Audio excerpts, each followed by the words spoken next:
Je veux lire 2 ou 3 passages des Écritures ce matin. Tout d'abord, je veux lire dans le livre de l'Exode.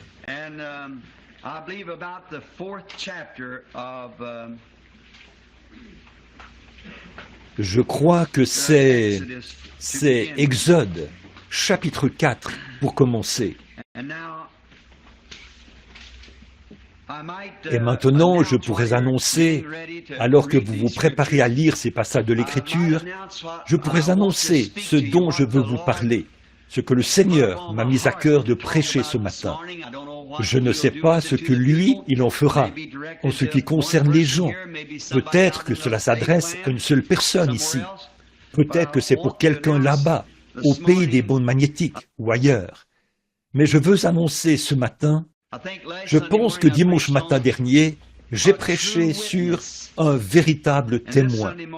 Et ce dimanche matin, si Dieu le veut, je veux prêcher sur un vrai signe dont on ne tient pas compte. Frère Palmer me disait hier soir que dimanche matin dernier, j'avais prêché sur le sujet où j'avais annoncé que ce dimanche, je prêcherais sur les 4 jonctions de l'Église.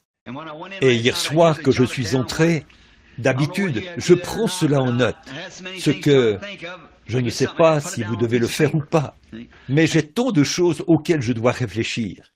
Quand je reçois quelque chose, je dois noter cela sur un bout de papier, voyez. Je suis donc allé consulter mes notes, et ce que j'entendais par là, ce n'était pas tout à fait les 4 jonctions.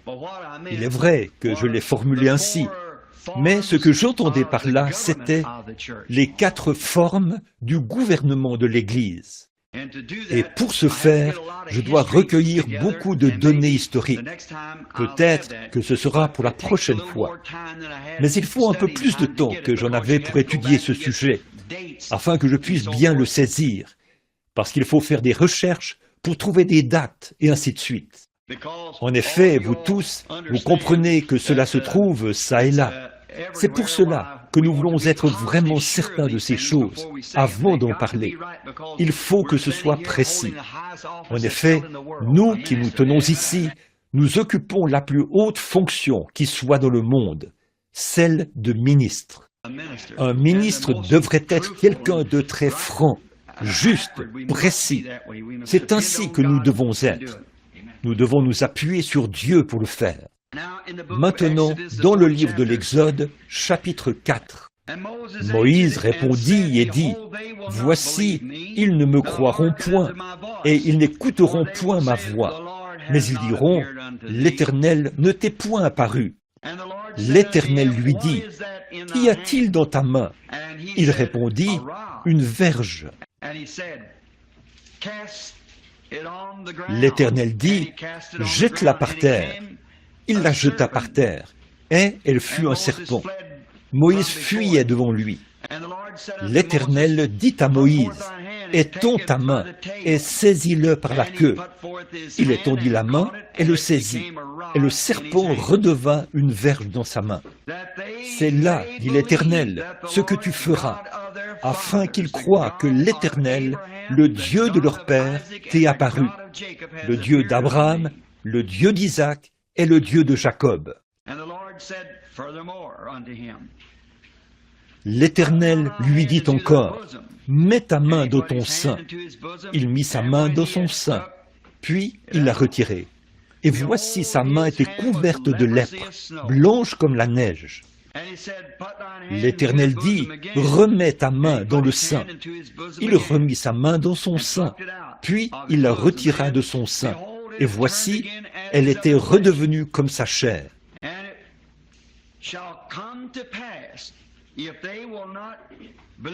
Et il arrivera que, s'ils ne te croient pas, dit l'Éternel, et n'écoutent pas la voix du premier signe, ils croiront à la voix du dernier signe. Remarquez qu'il y avait 2 signes, et chaque signe avait une voix. Laissez-moi relire le verset 8. Et il arrivera que, s'ils ne te croient pas, dit l'Éternel, et n'écoutent pas la voix du premier signe, ils croiront à la voix du dernier signe. Et il arrivera que, s'ils ne croient pas, même à ces deux signes, et n'écoutent pas ta voix, tu prendras des eaux du fleuve, tu la répandras sur terre, et l'eau que tu auras prise du fleuve deviendra du sang sur la terre.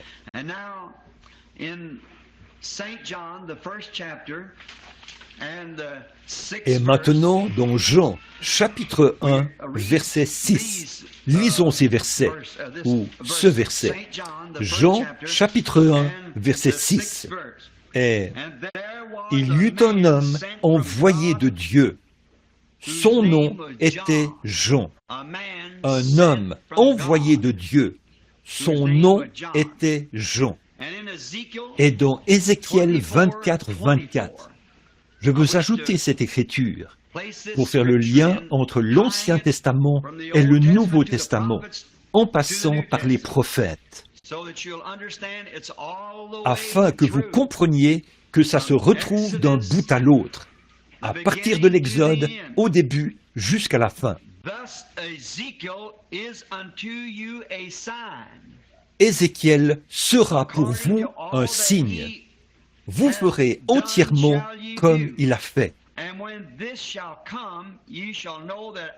Et quand ces choses arriveront, vous saurez que je suis le Seigneur, l'Éternel. Maintenant, courbons la tête un petit instant, alors que nous nous approchons respectueusement de lui maintenant, par la prière. Dieu notre Père, nous venons au nom du Dieu d'Abraham, d'Isaac et de Jacob, Jésus-Christ le juste. Nous venons tout en sachant qu'il nous exaucera, parce que nous ne venons pas comme des gens qui entrent au hasard dans un bâtiment, mais nous venons avec assurance, par la foi, croyant que ce qu'il a promis, il le fera. Aussi te demandons-nous aujourd'hui, Seigneur, de prendre chacun de nous ici présents, de la chair jusqu'au fond du bâtiment, dans chaque coin et recoin, d'ouvrir chaque cœur et de circoncire notre entendement. Puisse la parole du Dieu vivant venir du ciel ce matin et se répandre dans nos cœurs, afin que nous croyions en entendant la parole du Seigneur qui nous a été lue et que nos oreilles ont entendu ce matin. Et nous te remercions pour ta parole. Ta parole est la vérité. Et maintenant, alors que nous voyons ces heures mauvaises qui s'approchent, toute la colère de Dieu qui s'accumule dans les cieux,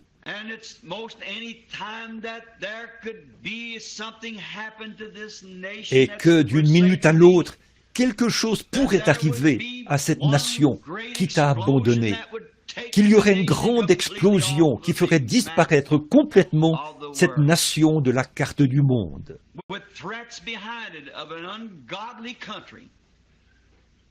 Alors qu'elle est confrontée aux menaces d'un pays païen qui a hâte d'exécuter ces menaces, sachant qu'au lieu de s'approcher de Dieu, il semble s'éloigner davantage, sachant que dans le livre de l'Apocalypse et tout au long des Écritures, ce jour a été prédit. Alors puissions-nous considérer cet avertissement, Seigneur, de ne pas nous relâcher et de ne pas nous laisser gagner par le sommeil, pour ainsi dire. Puissions-nous nous lever et nous secouer.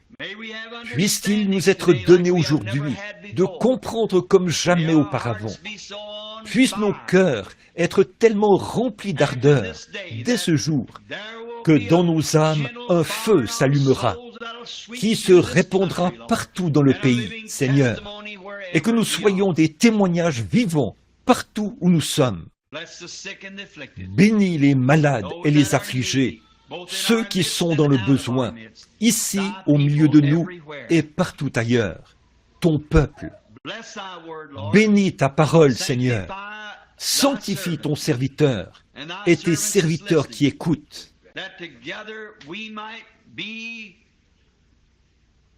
afin qu'ensemble nous puissions prendre conscience de l'imminence de son apparition, plus que jamais auparavant dans notre vie. Je prie non seulement pour ceux qui sont ici présents, mais aussi pour tous ceux qui écouteront la bande dans le monde entier, afin qu'ils entrent dans l'Église du Dieu vivant. En effet, nous sommes conscients qu'il n'y a qu'un seul moyen pour nous de devenir membres de cette Église. C'est en naissant de l'Esprit.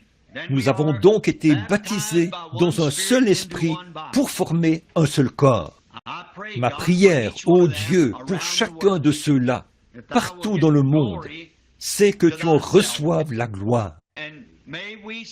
Et puissions-nous préparer nos âmes, tant et si bien que d'un même cri, partout dans le monde, nous nous écrierons « Oui, viens, Seigneur Jésus ».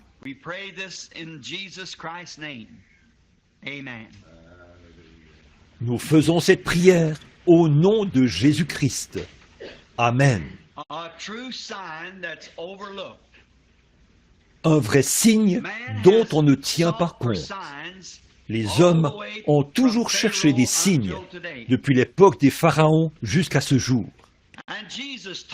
Et Jésus nous a dit qu'il viendra un temps où des gens chercheraient des signes. Et il a dit ceci, une génération méchante et adultère rechercherait des signes.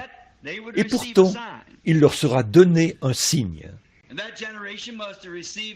Et cette génération-là allait recevoir le signe de la résurrection. C'est à une génération faible, méchante et adultère qu'allait être donné le signe de la résurrection. Mais comme on le voit dans ce passage de l'Écriture qui est devant nous, dans Ézéchiel chapitre 24, verset 24, ce prophète était devenu un signe. Et c'est de ce signe-là que je désire parler. Cet homme était devenu un signe pour Israël. Et tout au long des Écritures, Dieu a utilisé ses prophètes comme signes. Mais on n'en a jamais tenu compte. Les gens semblent ne jamais saisir ce signe.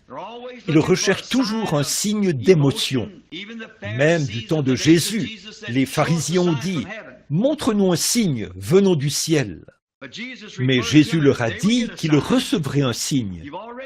Vous avez déjà reçu un signe. Il leur a dit, vous savez discerner les cieux. Vous pouvez regarder ce signe-là. Vous dites, si c'est d'un rouge sombre, demain, il y aura de l'orage. S'il y a un signe qu'ils auraient dû regarder, c'est lui qu'ils auraient dû regarder. Et ils auraient su qu'il était le signe de Dieu pour eux. Parce que leur prophétie à son sujet s'accomplissait sous leurs yeux. Mais ils cherchaient quand même un signe. Comme c'est étrange ce que les hommes font. Ils cherchent un signe. Pourtant, ce signe est là, avec eux, au milieu d'eux. Or, c'est Israël qui s'était retrouvé dans cette situation. Et parfois, c'est étonnant de voir tous les tourments que doit subir ce signe. Les tourments que Jésus a subis pour prouver le signe de Dieu, pour prouver qu'il était le Messie. Ici, nous voyons que ce jeune prophète, du nom d'Ézéchiel, était constamment un signe, chaque fois. Oh, combien il a subi des tourments! Il y a ici un passage où nous voyons qu'il est resté couché sur son côté gauche pendant 390 jours. Dieu lui avait dit de prendre des fèves et du potage, de mélanger tout ça, le faire cuire et le poser près de lui. Puis il devait se coucher sur une brique, sur son côté gauche uniquement, sans se tourner, pendant 390 jours. Pensez-y. Puis il lui était dit, tourne-toi sur ton côté droit. et couche-toi là encore 40 jours. Et il a dit ici, ce que tu vois, Ézéchiel, a-t-il dit, c'est parce que tu portes l'iniquité du peuple. Je leur compterai chaque jour pour 1 année. Ceci étant, chaque jour qu'ils passaient là, couchés, cela comptait pour 1 année qu'ils passeraient en captivité. Et cela signifiait que Dieu se rappellerait de leurs iniquités et que Dieu n'écouterait plus leurs prières. Mais ces tourments que cet homme a dû subir, pourquoi serait-ce nécessaire? Beaucoup se sont demandé pourquoi il serait nécessaire qu'un homme subisse de telles choses. C'est parce que les gens ne lisent pas la parole et qu'ils ne prient pas. Donc, Dieu est souverain et il envoie ses prophètes pour servir de signe. Les gens ne lisent pas, ils ne prennent pas la peine de lire et ils ne prient pas parce qu'ils sont trop, ils ont autre chose à faire. Ils ne veulent pas prendre du temps pour prier. Et pour eux, la Bible est ennuyeuse. Elle ne contient pas assez d'action pour ce temps moderne ou pour tout autre temps. Deuxième épître de Pierre, chapitre 1er. Voilà pourquoi je prendrai soin de vous rappeler ces choses, bien que vous les sachiez et que vous soyez affermis dans la vérité présente. Et je regarde comme un devoir, aussi longtemps que je suis dans cette tente, de vous tenir en éveil par des avertissements, car je sais que je la quitterai subitement, ainsi que notre Seigneur Jésus-Christ me l'a fait connaître. Mais j'aurai soin qu'après mon départ, vous puissiez toujours vous souvenir de ces choses. Ce n'est pas en effet en suivant des fables habilement conçues que nous vous avons fait connaître la puissance et l'avènement de notre Seigneur Jésus-Christ, mais c'est comme ayant vu sa majesté de nos propres yeux. Car il a reçu de Dieu le Père honneur et gloire, quand la gloire magnifique lui fit entendre une voix qui disait « Celui-ci est mon Fils bien-aimé, en qui j'ai mis toute mon affection. » Et nous avons entendu cette voix venant du ciel, lorsque nous étions avec lui sur la sainte montagne. Et nous tenons pour d'autant plus certaine la parole prophétique, à laquelle vous faites bien de prêter attention, comme à une lampe qui brille dans un lieu obscur, jusqu'à ce que le jour vienne apparaître et que l'étoile du matin se lève dans vos cœurs. Sachant tout d'abord vous-même qu'aucune prophétie de l'Écriture ne peut être un objet d'interprétation particulière, car ce n'est pas par une volonté d'homme qu'une prophétie a jamais été apportée, mais c'est poussé par le Saint-Esprit que des hommes ont parlé de la part de Dieu. Vous savez, je crois que c'est Paul qui a dit « Vous êtes les lettres de Dieu, lues de tous les hommes ». Dieu se sert des gens comme signes pour montrer ces signes. Et bien des fois, ce signe, chaque fois ou presque, à moins que ce soit parmi les élus, ce signe est négligé, critiqué, rejeté, et on s'en moque. Et on les considère, même dans l'Ancien Testament, du temps des prophètes, on les considérait comme des gens mentalement dérangés. On se disait que ces prophètes étaient des névrosés, qu'ils avaient des problèmes psychiques, qu'ils n'avaient pas toute leur tête. On les voyait venir du désert et ils accomplissaient des signes, puis retournaient de nouveau dans le désert.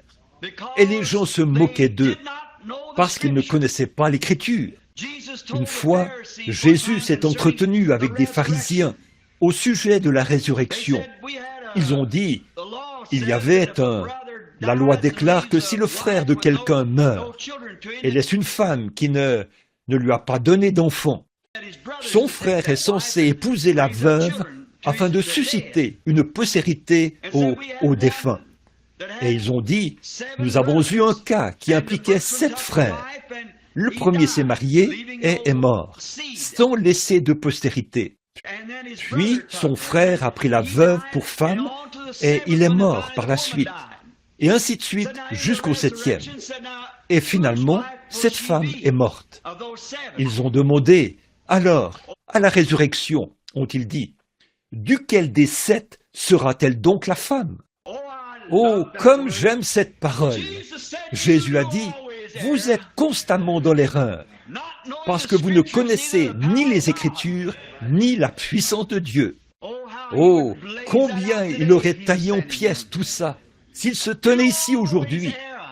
Vous êtes constamment dans l'erreur, parce que vous ne connaissez ni les Écritures, ni la puissance de Dieu. La puissance de Dieu est liée à l'Écriture. Vous êtes largement dans l'erreur. Puis, il a ajouté, à la résurrection, les hommes ne prendront point de femmes, ni les femmes de Marie, mais ils seront comme des anges. Il n'a pas dit qu'ils seraient des anges, là, mais qu'ils seraient comme des anges. Ils n'auront plus de glandes sexuelles. Les hommes ne prendront point de femmes, ni les femmes de Marie. Nous vivrons au jour de la moralité ou des mortels, au jour du royaume mortel. Mais il vient un jour où paraîtra un royaume immortel. Et c'est dans ce royaume immortel que vivront les rachetés. Ceux qui ont été rachetés et qui ont la vie, qui quittent ce corps pour retourner au Dieu qui l'a donné, jaillira de nouveau de l'arbre de vie un de ces jours pour régner pour toujours. Oh, combien ce jeune homme, ce jeune prophète, avait sacrifié et consacré sa vie entière afin d'être un signe pour son peuple quant au châtiment qui leur était réservé, parce qu'ils étaient ce qu'on appellerait des gens indifférents. Ils ne voulaient rien avoir à faire avec Dieu. Ils ne croyaient pas ces prophètes et ils se moquaient d'eux. Mais en dépit de tout ça, peu importe combien ils refusaient de croire cela, Dieu a veillé à ce que le signe leur soit donné, de toute façon. Jérémie, chapitre 16. La parole de l'Éternel me fut adressée en ces mots. Tu ne prendras point de femme, et tu n'auras dans ce lieu ni fils ni fille, car ainsi parle l'Éternel sur les fils et les filles qui naîtront en ce lieu, sur leurs mères qui les auront enfantés, et sur leurs pères qui les auront engendrés dans ce pays. Ils mourront consumés par la maladie, on ne leur donnera ni larmes ni sépulture. Ils seront comme du fumier sur la terre. Ils périront par l'épée et par la famine. Et leurs cadavres serviront de pâture aux oiseaux du ciel et aux bêtes de la terre. Car ainsi parle l'Éternel, n'entre pas dans une maison de deuil, n'y va pas pleurer te lamenter avec eux. Car j'ai retiré à ce peuple ma paix, dit l'Éternel, ma bonté et ma miséricorde. Grands et petits mourront dans ce pays, on ne leur donnera point de sépulture, on ne les pleurera point, on ne se fera point d'incision, et l'on ne se rasera pas pour eux. On ne rompra pas le pain dans le deuil pour consoler quelqu'un au sujet d'un mort, et l'on n'offrira pas la coupe de consolation pour un père ou pour une mère. N'entre pas non plus dans une maison de festin pour t'asseoir avec eux, pour manger et pour boire, car ainsi parle l'Éternel des armées, le Dieu d'Israël. Voici, je ferai cesser dans ce lieu sous vos yeux et de vos jours les cris de réjouissance et les cris d'allégresse, les chants du fiancé et les chants de la fiancée. Lorsque tu annonceras à ce peuple toutes ces choses, ils te diront, pourquoi l'Éternel nous menace-t-il de tous ces grands malheurs? Quelle est notre iniquité? Quel péché avons-nous commis contre l'Éternel notre Dieu? Alors tu leur répondras, vos pères m'ont abandonné, dit l'Éternel, ils sont allés après d'autres dieux, ils les ont servis et se sont prosternés devant eux.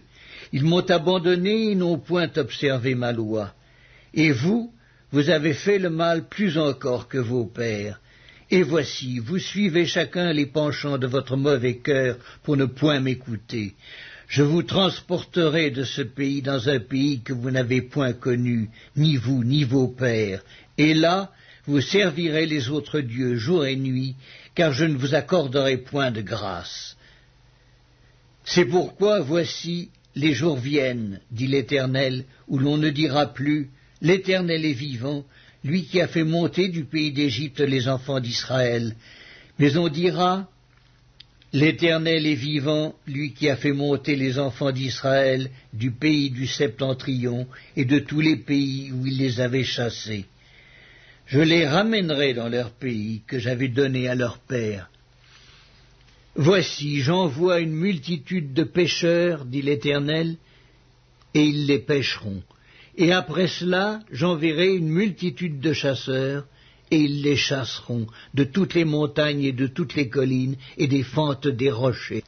Car mes yeux sont attentifs à toutes leurs voies, elles ne sont point cachées devant ma face, et leur iniquité ne se dérobe point à mes regards.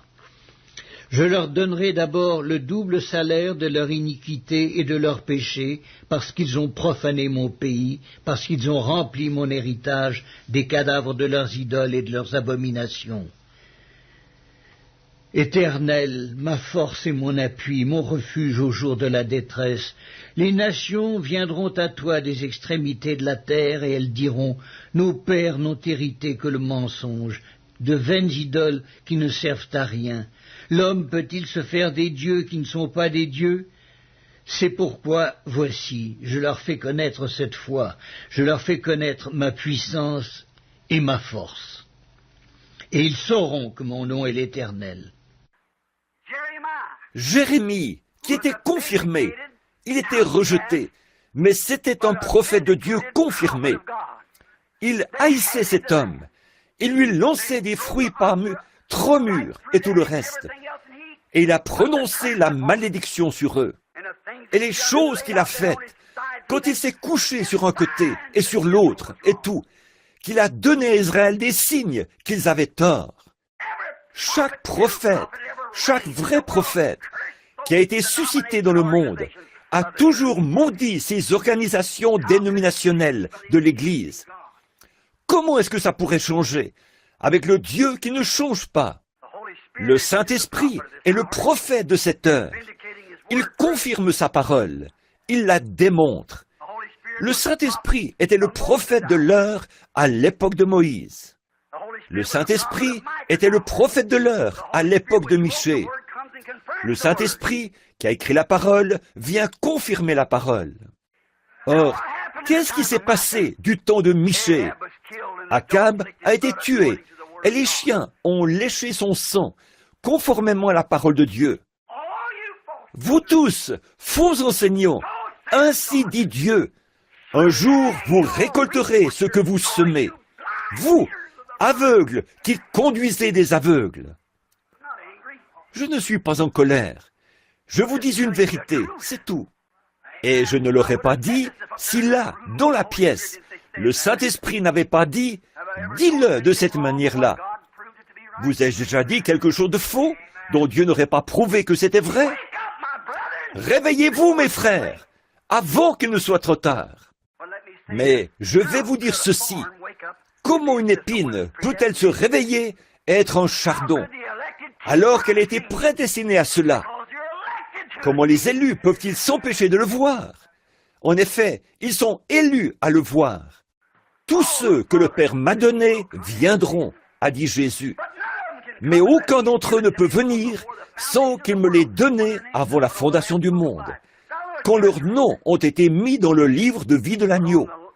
Pas dans un registre d'église, mais dans le livre de vie de l'agneau. Remarquez, Jérémie s'est levé, confirmé devant le peuple, et pourtant il le haïssait. Donc, ils sont allés faire un joug. Il y est allé, et il l'a mis sur son cou, et il est allé devant le peuple. Il disait, « Oh, nous sommes le grand peuple de Dieu. Voyons, nous sommes Israël. Nous sommes vraiment sincères dans notre synagogue. Nous allons à l'office tous les dimanches. Nous offrons des sacrifices et nous donnons notre argent.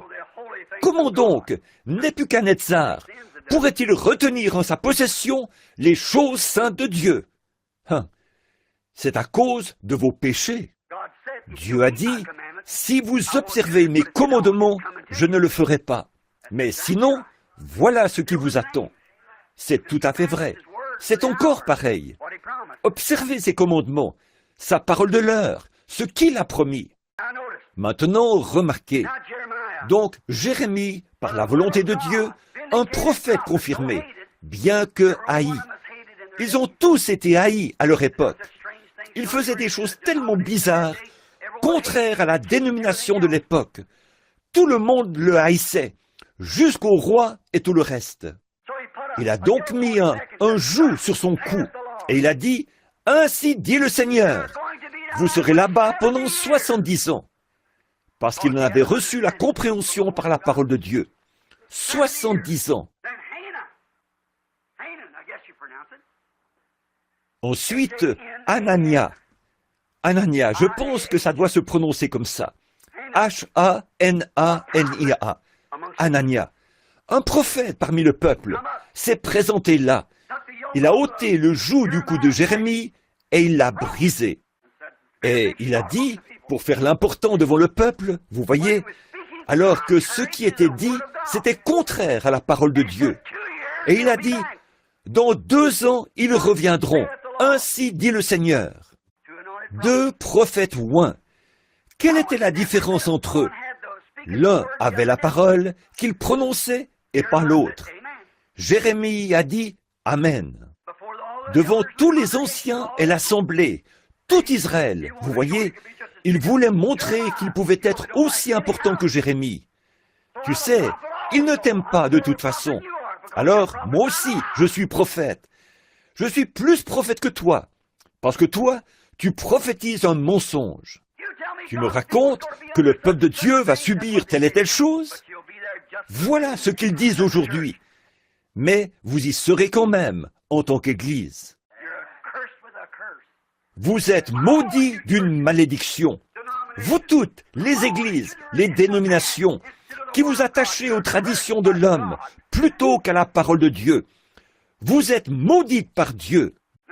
Bon, remarquez, le voilà qui arrive. Anania arrache ce joug de son cou, un symbole de Dieu. Il l'a brisé. Et il a dit, ainsi dit le Seigneur. Dans 2 ans, ils reviendront. Rien que pour se montrer. Moi, je suis un tel. En effet, il a pris cette place. Lui qui était un prophète dans une organisation. Jérémie était un homme des lieux sauvages. Il vivait seul.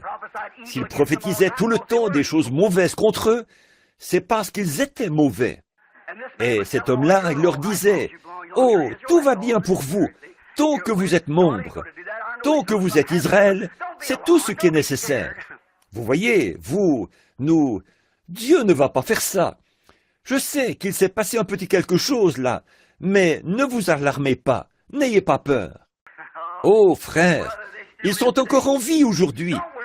Ne vous inquiétez pas, tout va bien. Nous avons tout ça bien en main. Nous sommes l'Église. N'allez pas penser ça. Ah oui. Donc il a dit, tout va bien. Ils reviendront dans 2 ans. Ça, c'est une petite chose qui est arrivée. Ce n'est rien d'exceptionnel. Ça arrive. C'est juste Nebuchadnezzar qui est venu ici. Mais notre Dieu va s'occuper de tout ça. Seulement, la parole disait qu'ils y seraient 70 ans, jusqu'à ce que cette génération-là se soit éteinte, et une autre génération. Une génération, c'est 40 ans. C'est pendant presque 2 générations que vous serez là-bas. Et Jérémie l'a dit conformément à la parole de Dieu. Anania a brisé ça. Jérémie a dit, très bien, amen.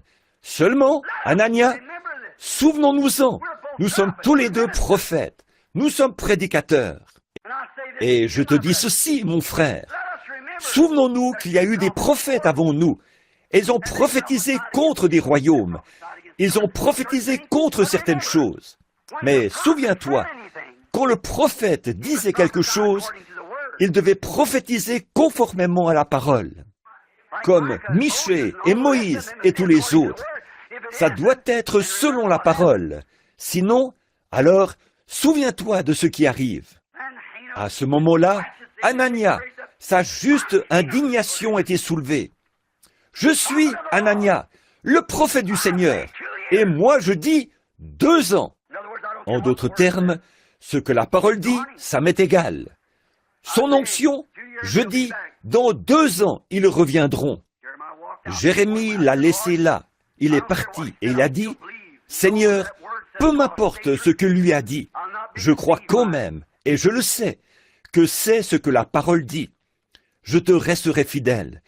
Je ne me laisserai pas tromper par lui. » Dieu a dit, « Va dire à Anania que le prochain joug, je le ferai de fer. » Et pour avoir fait ça, il a été ôté de la surface de la terre.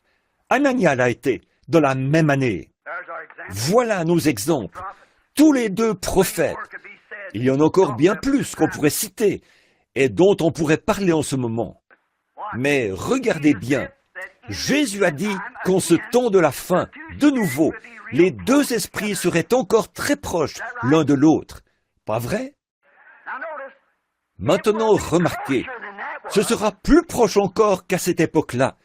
C'est maintenant le temps de la fin. Oh, mes enfants, que Dieu ait pitié de nous. Si bien que ce serait tellement réel, au point de séduire même les élus, si possible. Maintenant, comment allez-vous? Comment a-t-on fait pour savoir à ces époques-là? Comment allez-vous faire pour savoir aujourd'hui?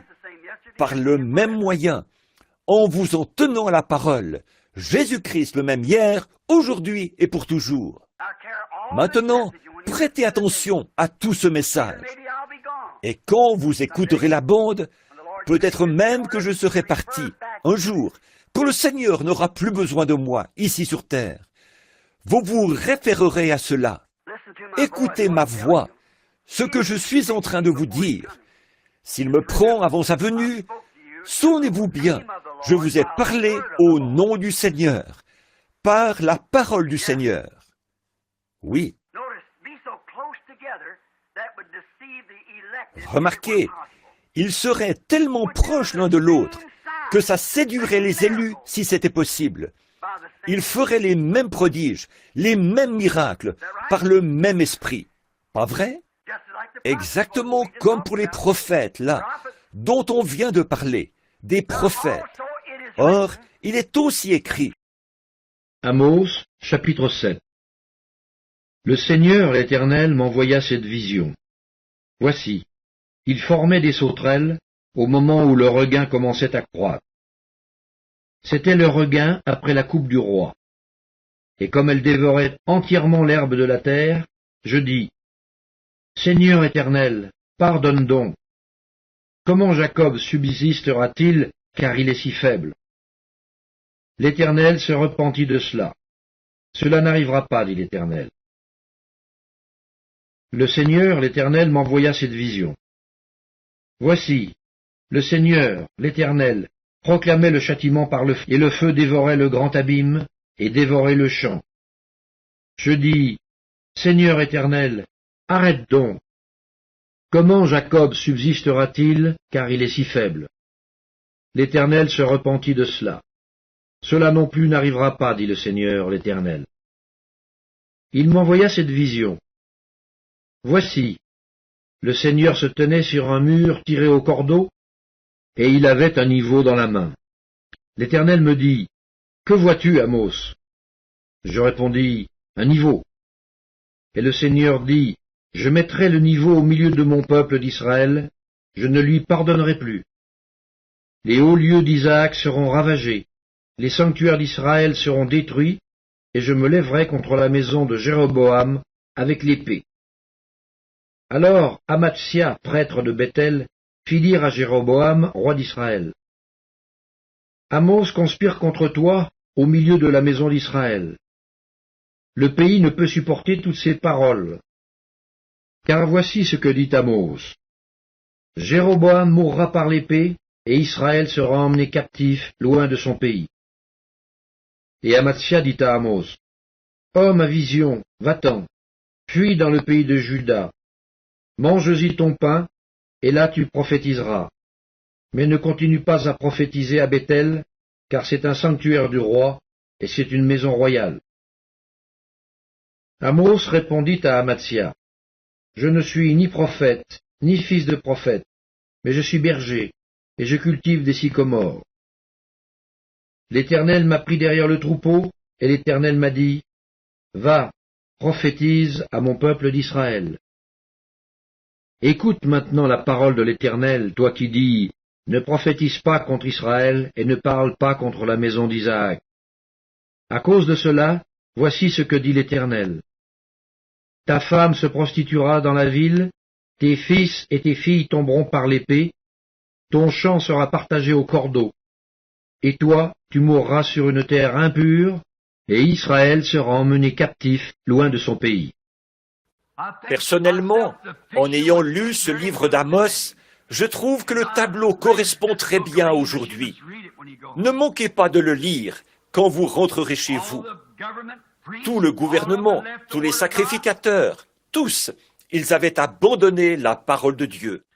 J'aimerais juste lire un autre passage de l'Écriture que j'ai ici, pour montrer en quoi il l'avait fait. Maintenant, lisons au chapitre 2, le verset 4, juste un instant. Thus saith the Lord, for 3 transgressions of Judah, and for 4 I will not Ainsi parle turn away l'Éternel, the punishment à cause de 3 crimes de Juda, même de 4, je ne révoque pas mon arrêt, parce qu'ils ont rejeté la loi de l'Éternel, c'est-à-dire la parole. Ils l'avaient méprisée, et pourtant ils pensaient l'avoir, et qu'ils n'ont pas gardé mes préceptes, parce qu'ils se sont laissés entraîner dans l'erreur par les mêmes mensonges. Bon, ils avaient la parole, la Bible, mais les mensonges qu'ils y avaient ajoutés les avaient entraînés dans l'erreur, auquel leur père s'était rallié. See the reason? Now they had error. Because if they had Vous voyez la raison? Donc, ils étaient dans l'erreur, parce qu'ils avaient ajouté leur propre traduction ou interprétation à la parole. Et j'ai trouvé que ça s'appliquait bien à aujourd'hui, où tant de personnes veulent ajouter leur idée personnelle à la parole. Et nous nous retrouvons dans un beau gâchis. Quelle réprimande ce prophète apportait de la part de Dieu. Maintenant, Amos était le prophète de Dieu, un vrai prophète. Quiconque a déjà lu l'histoire d'Amos connaît la hardiesse de cet homme de Dieu, qui n'avait peur de rien. On le considère comme un des prophètes mineurs, parce qu'il n'est pas resté très longtemps. Mais il a vraiment mis la cognée à la racine de l'arbre. Il a été un des prophètes les plus intrépides, et il est venu avec l'onction. Il est venu avec l'Ainsi dit le Seigneur. Il savait de quoi il parlait, parce que l'onction de Dieu était sur lui, pour leur apporter l'interprétation juste de la parole de Dieu. Amos est sorti de la campagne, du désert, pour venir dans cette ville très glamour. Il n'y avait jamais été auparavant. C'était un garçon de la campagne qui sortait du fin fond du désert.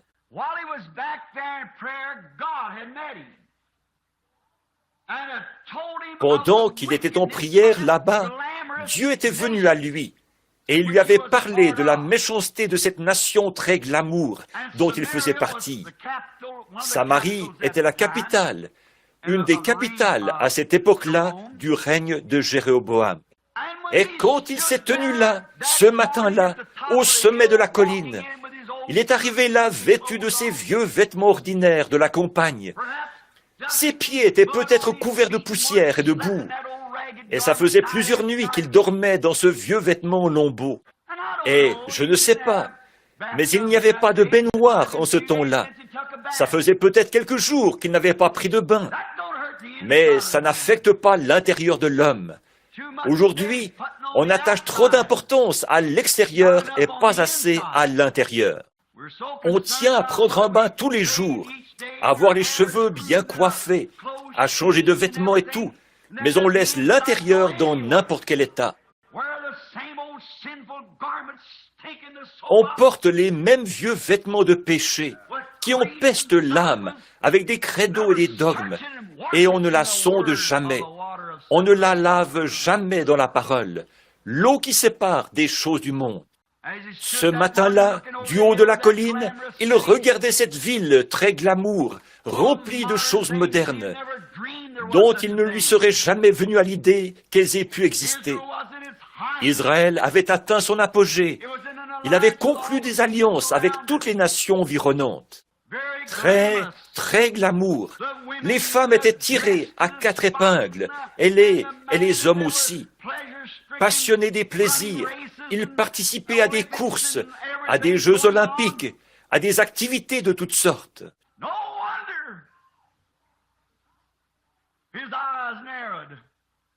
Ce n'est pas étonnant qu'il ait plissé les yeux, pas sous l'impact de la beauté glamour de cette ville, comme le ferait un touriste qui arrive à New York ou à Los Angeles, en voyant les femmes à moitié habillées, les hommes qui se conduisent mal et le péché. Personne ne connaît ces prophètes. Ils surgissent simplement de quelque part et repartent de la même manière. Mais il est entré dans la ville en criant « Ainsi dit le Seigneur, repentez-vous, sinon vous périrez. » Car Dieu va détruire cette nation. Il va rayer cet endroit de la terre. Vous avez passé un accord avec votre ennemi et vous croyez être en paix avec votre ennemi. Mais entre-temps, les Assyriens sont là, en train de se fortifier. 2 personnes ne peuvent pas marcher ensemble sans être d'accord. C'est tout. Alors il a dit, Dieu veut que nous nous séparions. Il veut que nous sortions du monde. Non pas que nous essayions de nous conformer au monde et à Dieu en même temps, ou que nous essayions d'être façonnés à l'image du monde et de Dieu. Il vous faut vivre pour l'un ou pour l'autre. Il vous faut croire l'un ou l'autre. Et maintenant, nous voyons que cet Amos a certainement prédit qu'un jugement s'abattrait sur ce peuple s'il ne se repentait pas. Oh, cela cadre si bien avec notre jour. Je pense que cette grande ville, alors que je regarde de nouveau ceci, cette grande ville là-bas, en contrebas, était livrée au mal et son économie tournait à plein régime. Elle était prospère. Et je disais qu'ils étaient tout à fait dans la volonté du Seigneur, parce qu'ils étaient prospères. Mais ils ont découvert que Dieu n'est pas toujours l'auteur de la prospérité. Non, Dieu, parfois, quand la prospérité a le vent en poupe, l'Église s'éloigne de lui.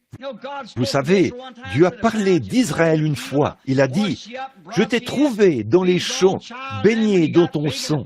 Je t'ai lavé et je t'ai ramené à la maison pour qu'elle soit son propre enfant. Et quand tu as grandi et que tu es devenue une belle jeune femme, tu t'es prostituée. » Il a ajouté, tu t'es livré à tous les passants. Voyez, mais quand tu étais pauvre et que tu étais dans le besoin, quand tu avais des besoins, tu me servais. Mais quand je t'ai béni et que je t'ai donné de l'abondance, là, tu t'es éloigné de moi. Et c'est ce qui était en quelque sorte démontré. Oh là là! Eh bien, nous voyons que ce prophète a vraiment parlé durement à cette nation, cet Amos. Il n'était qu'un laboureur. Mais nous voyons que lorsqu'il l'a fait, qu'il leur a parlé durement et leur a annoncé ce qui arriverait. Et qu'il leur a dit que s'ils ne se mettaient pas en règle avec Dieu, c'est ce même ennemi avec lequel ils s'étaient associés qui les détruirait. Épître aux Hébreux, chapitre 2. C'est pourquoi nous devons d'autant plus nous attacher aux choses que nous avons entendues, de peur que nous ne soyons emportés loin d'elles. Car si la parole annoncée par des anges a eu son effet, et si toute transgression et toute désobéissance a reçu une juste rétribution, comment échapperons-nous en négligeant un si grand salut, qui, annoncé d'abord par le Seigneur, nous a été confirmé par ceux qui l'ont entendu?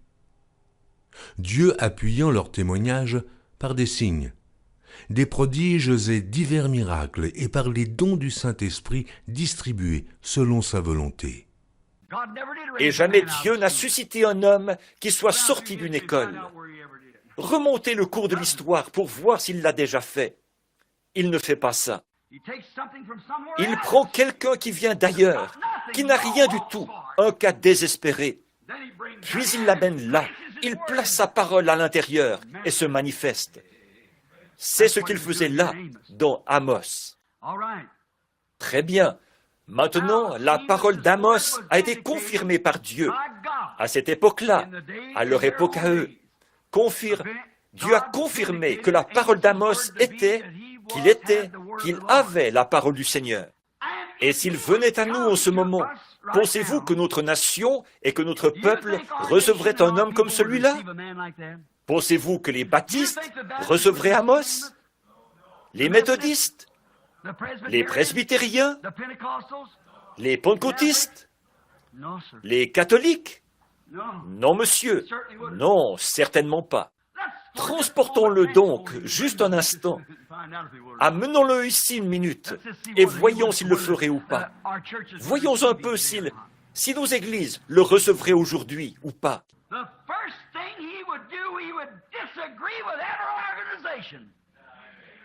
La première chose qu'il ferait, il désapprouverait chaque organisation, parce qu'elles sont contraires à la parole. Oui, monsieur, il condamnerait tout notre système. C'est vrai, chaque doctrine, chaque credo, chaque dénomination, il condamnerait tout ça. J'imagine, je vois d'ici certains de ces surveillants pentecôtistes qui disent « Eh bien, gloire à Dieu, nous n'accepterions pas cet homme-là dans notre ville. » Et que pensez-vous que les presbytériens, les baptistes feraient? Allons donc, cet ignorant-là, nous ne voulons pas de lui dans notre région. Ce n'est rien d'autre qu'un détraqué. Il signerait une pétition pour qu'on le mette en prison, s'il le pouvait, pour qu'il ne soit plus dans les rues. Mais pensez-vous qu'on aurait pu le garder là? Oh non, on ne peut pas mettre la parole de Dieu en cage. Non, non, elle va émerger de toute manière. Les barreaux d'une prison se sont ouverts une nuit, quand on avait essayé de la mettre en cage. Une lumière est entrée et l'a délivrée de là. Non, il désapprouverait notre système, ça c'est certain. Très bien. Qu'est-ce qu'il se mettrait à faire? À le démolir. Pourquoi? Il est un serviteur de Dieu. Il irait droit au fondement pour commencer sa campagne. Il y retournerait tout droit.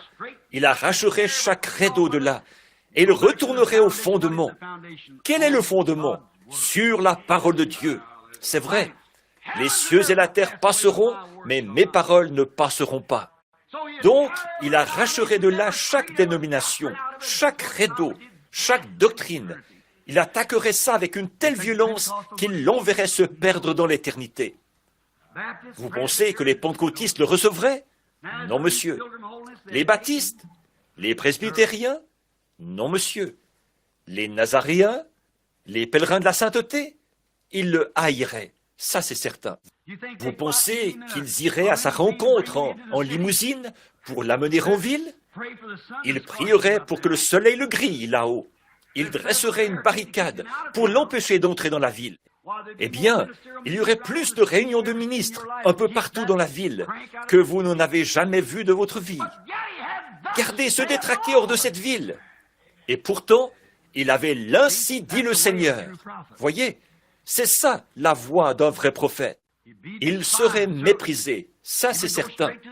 Pour sa compagne, il irait directement au fondement. Il n'aurait pas besoin, il ne dirait pas « Maintenant, je veux que vous, les méthodistes, vous veniez tous m'aider en ce moment. Je veux que vous, les baptistes, je veux que vous, tous les gens d'ici, tous les pentecôtistes, vous qui prétendez être le dernier groupe que Dieu va appeler, je veux que vous veniez tous vers moi et je veux que vous souteniez ma compagne. » Comment baptisez-vous? Quel est le signe initial du Saint-Esprit? Ces questions, on les lui lancerait en pleine figure. Et quand il répondrait par la vérité biblique, on le rejetterait. Mais c'est ça la voix d'un vrai prophète. Il doit faire face à tout ça. Voyez, certainement. Nous ne le recevrions pas. Non, monsieur. Nous n'accepterions aucune de ces compagnes dans notre pays. Jamais de la vie. Donc, nous ne voudrions pas de lui. Non, monsieur. Mais il viendrait et il ramènerait l'Église à la parole. car c'est elle qui est le fondement. Et tout autre fondement que quelqu'un poserait, ce serait des sables mouvants. C'est sur ce fondement-ci, et lui seul, que Dieu bâtit son Église, sur la doctrine des apôtres. Apocalypse de Jean, chapitre 21. Puis un des 7 anges qui tenaient les 7 coupes remplies des 7 derniers fléaux vint, et il m'adressa la parole en disant « Viens, je te montrerai l'épouse, la femme de l'agneau. » Et il me transporta en esprit sur une grande et haute montagne. Et il me montra la ville sainte, Jérusalem, qui descendait du ciel d'auprès de Dieu, ayant la gloire de Dieu.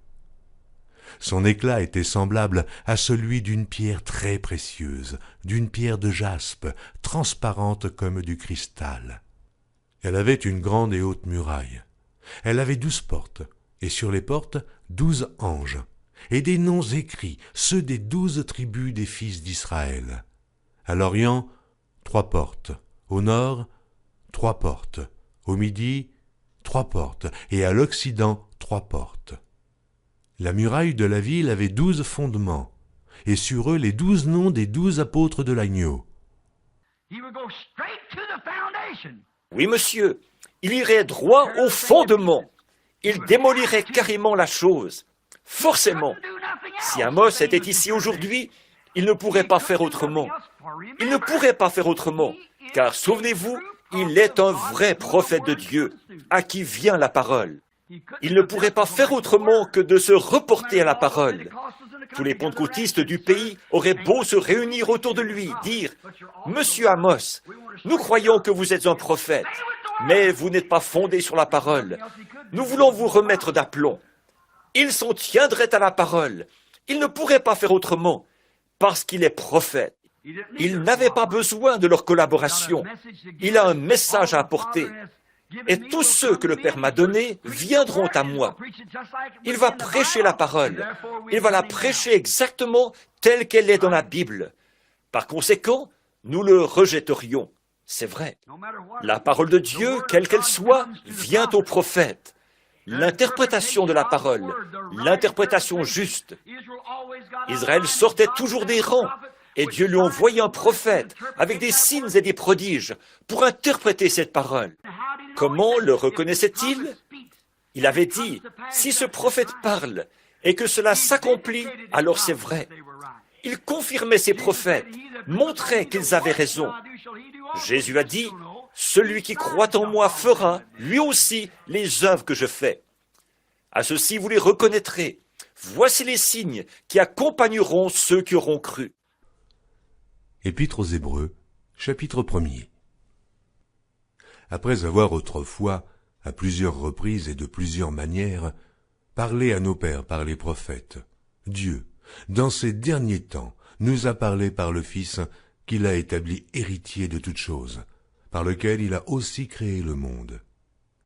Et quand Jésus est venu, il était la parole dans sa plénitude, parce que tout le plan de la rédemption reposait en lui. Tout le plan de la rédemption ne reposait pas en Moïse, ne reposait pas en Joseph, ne reposait pas en Élie. Voyez-vous, eux, ils étaient seulement une partie de la parole. Ils annonçaient ce qui allait venir. Voyez? Maintenant, remarquez, gardez cette pensée en tête. Là, je vais lancer quelque chose, comme je dis. Voyez-vous, tout le plan n'était pas en eux. Ils annonçaient ce qui allait venir. Par conséquent, après lui, la plénitude, nous ne pouvons pas annoncer autre chose à venir. Il s'agit d'annoncer celui qui est déjà venu, la parole.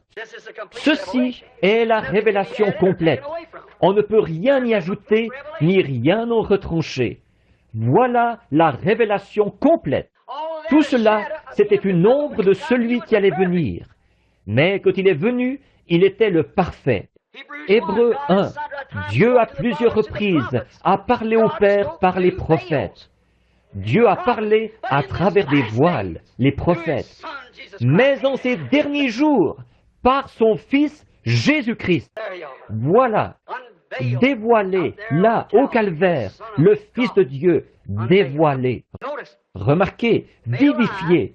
Et aujourd'hui, quand la parole est manifestée dans des vases humains, des voiles, il s'agit absolument de la parole qui s'accomplit dans ce jour-là, ce qui correspond à Dieu.